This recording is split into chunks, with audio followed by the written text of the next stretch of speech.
major concern. James. Thanks. Hi guys. My name's James Kennedy. Do you mind like I did yesterday? Sure. Thank you. My name's James Kennedy, and thank you for coming out. I live in Providence, and I'm with the group that is proposing a boulevard. And I've asked that RIDOT give us a couple minutes each meeting just to explain our point of view, because they kind of mis-explain what's going on. Do you mind going back to the map slide? Go for it.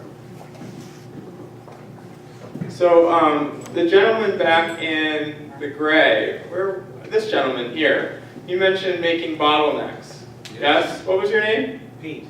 Pete. You made a very good point, and you're absolutely correct. And no, to the map, there's a map that shows the three sections in the traffic counts. Do you mind? And the woman that just spoke, speaking about the need to fix the bridges across the state, that's also a very good point. Now, our proposal of the boulevard, if you look at this area here, you have train tracks, you have a highway, and there are a number of bridges, and these are expensive. These take up about 80% of your tolls. The tolls that were very controversial, this is about 80% of them right here, are these bridges. What we've proposed, if you build a boulevard, you only have to build bridges over the train tracks. And that means those bridges become almost 80% shorter in some cases, so they're much cheaper. And the gentleman in the back that mentioned the bottlenecks, one of the issues that happens here, the reason you have so much traffic, is because this highway acts like a wall, and it only has occasional perforations where you can cross. And that means that when you're trying to drive somewhere, to get on the highway or off or through the neighborhoods, you have to go through only a few pinch points. Because our proposal shortens the bridges, it means we can actually add additional bridges. And traditionally, this neighborhood had a number of other streets that connected, like Grove Street or Magnolia. And we could even add bridges in places that they weren't before. And that would still come out to be a lot cheaper than either of the other proposals. So the reason I bring this up is because the boulevard approach, the surface boulevard would be cheaper. It would obviously be better for transit users and bikers and all the kind of liberal city people that you think of. But what I really want to make a point of is that the kind of conservative, suburban, drive to work really hard type person should really understand that the boulevard is the proposal that's best for cars as well. And the reason for that, when Peter mentions the Embarcadero going from 60,000 to 20-some thousand, that's not because that boulevard had less capacity. That's because the boulevard actually opened up the capacity for people to go through the grid more effectively. So traffic has always improved with boulevard projects. And if you go back and you look that up, you'll find that. The big problem if we do this, these projects always go over budget.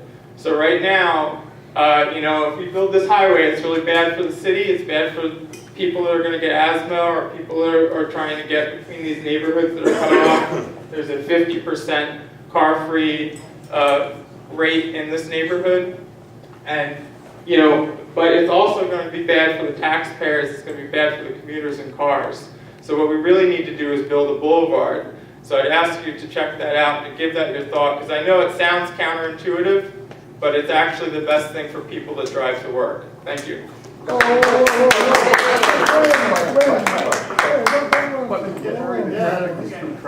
are you, and what do you know about building roads?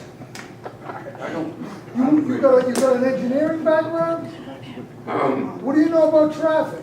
I know a lot about traffic. Really? Well, tell me what your background is. I think you're wrong. I think the creation, and I worked on the Route 10 connector back in the 70s when I finished engineering school. I also worked You're on the coming Southwest here Garden making a project presentation. with Tell us a little bit about where this presentation came from. Our group Be is... specific about some of the streets. You said mentioned your Grove proposal. Street on Federal Hill connected. Yeah, we're with a group called Moving Together Grove Problems. Street on Federal Hill connected. Let him answer. Okay, you said it connected on the other side? Right, so When did it connect on the other side? before the highway, No, it didn't. The yes. train tracks were in the middle. Yeah, that's correct. There were always... I grew up on Federal Hill, and 60 years ago, Grove Street ended. That's on correct. Penn There were Street, always... And there's another piece down North Valley Street. That, Okay. if that connected, that was hundreds of years ago. Okay, so as I mentioned, with some of the streets we propose reconnecting, some of them have never had any historic Hold connection. on, hold on. I don't want to hear you talk anymore. I want to know what your qualifications to do. Otherwise, everybody here should design a plan and submit it. Peter? Why am I even listening to you? I don't Why are you understand it. listening to him? Peter, this isn't really very cool. What is this qualifications to talk about designing roads? You got no answer for me, right? No answer. So you have no qualifications. You submit a plan like you're another DOT expert, and you want us to buy the plan. Well, guess what? We're not buying it. Are you a civil Of engineer? course he did. I am not a civil engineer. What's your background then? That's what he's asking. What's your background? Who designed the plan? And that's what I'm asking. I'm a nationally published transportation writer, so actually I'm very qualified. Oh, you're a to talk about writer. So transportation. exactly what does a writer do? What? What do you do as a writer? I research things and I write about them, and they get published in important publications that deal with those issues. Well, I asked you for answers.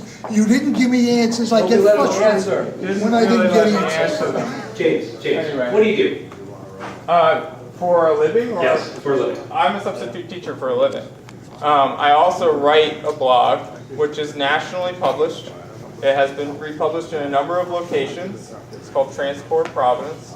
I work with a group called Moving Together Providence. There's 3 people in the group. One of the people in the group is Art Eddy. He is an architect. He worked on the I-Way project, and he also worked on Water Place Park and all of the reconstruction around that. One of the people in our group is Jonathan Harris. He is a design professor at Johnson and Wales University. And the third person is me. Now you could say on paper, argumentatively, the degree I hold is a bachelor's in history. So you could say from on paper perspective, my qualifications are not as high. However, I do write and have written for several years in transportation, and people who know about transportation and who have publications that are important and listened to by people like USDOT have republished the things that I've written because they think they're correct. So I do think that I have some qualifications to speak on transportation. The other thing I would say, with respect, is that traffic engineering as a profession has done tremendous, tremendous harm to our towns and our cities, and people who took themselves to be experts, like Robert Moses, for instance, All right, folks. proposed things that destroyed neighborhoods while people that were supposedly not Can you answer your qualified. question, Rep? He answered my question. He's no more qualified to speak about engineering stuff than I am. Thank you very much. I appreciate it. Appreciate your time. But just go back to